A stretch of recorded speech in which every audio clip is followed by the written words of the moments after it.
So Rabi, thank you for coming. She's going to be giving a poetry performance. Rabi Jalloh is a poet, performer, teaching artist from the Bronx, New York, and Philadelphia, Pennsylvania. In 2019, she received her bachelor's in education and public policy, along with an African American studies from the Pennsylvania State University. She is a Brooke J. Lenfest Scholar and a Ronald E. McNair Scholar. She is an undergraduate who is involved with the DC Social Justice Fellowship, the Restorative Justice Initiatives, and the Blueprint Peer Mentoring Program. In 2018, she served as the president of Writers Organized to represent diverse stories, which also known as WORDS, as she is leading the member of the National Slam Team and Performance Team. She was awarded Patty Lee Belly Performing Arts Award, the Paul Robinson Cultural Center Artist and Activist Award, and the Rock Ethics Institute Stand-Up Award. Many awards, good job. She is a two-time Penn State Grand Slam champion, a Femme Slam finalist, a 2017 and 2019 College Union Poetry Slam Invitational champion. CUPSI is what that stands for, and an awarded Best Poet at CUPSI. In all, as she is a Black Muslim woman, her poetry explores blackness, womanhood, girlhood, trauma, pain, and violence. She is currently working on her first chapter book, a blog, and a college tour. We can all please join me in welcoming Rabi.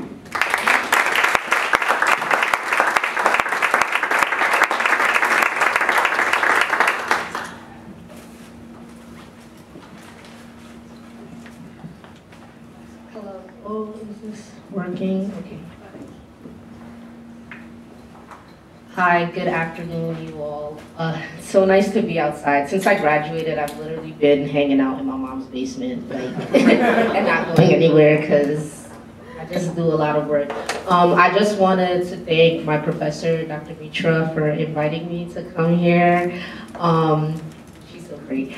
And basically, I do poetry at Penn State, and poetry for me is used as a form of activism and as a form of resistance against being at a predominantly white institution as someone who is Black and from the inner city and who is the child of immigrants. So this poem that I'm going to read is basically something I wrote after, it's not necessarily one experience, but a culmination of experiences where the histories and stories of Black people are undermined, and you have people telling me like, oh, don't talk about this, don't talk about that, but it's just like, for me, these things are still present, these things still affect my family and families of Black people everywhere. Can I get a better mic? This is like going in and out. Try this one.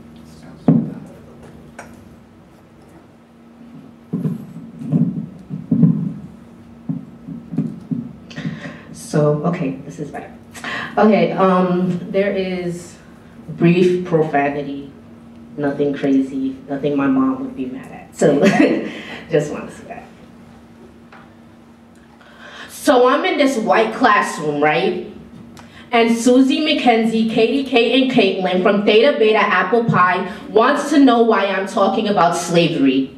Susan said she voted for Obama. Katie loves Black men. Mackenzie grew up in the city, so apparently she knows what it is like to struggle.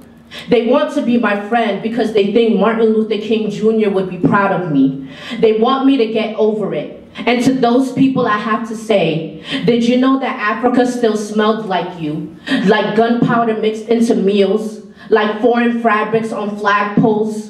The children are martyrs. My relatives are chained in ships or floating in the ocean. All of the languages in me are scattered across my tongue. My mouth is a pool of blood, a war zone. When I speak, I choke on all the bodies that died so my mouth could open. My parents came to this country because your ancestors set theirs on fire, because the leaders are still looking for the speeches you shoved into the back of their throats. My parents left behind missionaries. My parents ran away from their home and settled in yours because you made sure it was no longer warm enough for them. So what makes you think I can find my freedom at the back of your smile? If forgiveness is supposed to save me, then let it be unamputated limbs. Give Fannie Lou Hamer her uterus back. Abort Christopher Columbus. Give me back my blood. Make a tombstone for every person who perished on the Middle Passage. Publish the poems that died on my ancestors' chests. Let forgiveness be reparations. I no longer want my poems to be written in a language dripping in blood. Susan, I know you were looking for comfort, but I am not your mammy. My emotional labor belongs to me. I hold enough anger from my entire bloodline. If my forgiveness would cure your white guilt, I ask God not to put it in my body. I need my ancestors to know that I have not forgotten about their pain. You will not receive grace from this body because I'm petty as hell. So you can keep your forgiveness and shove it all the way up your ass.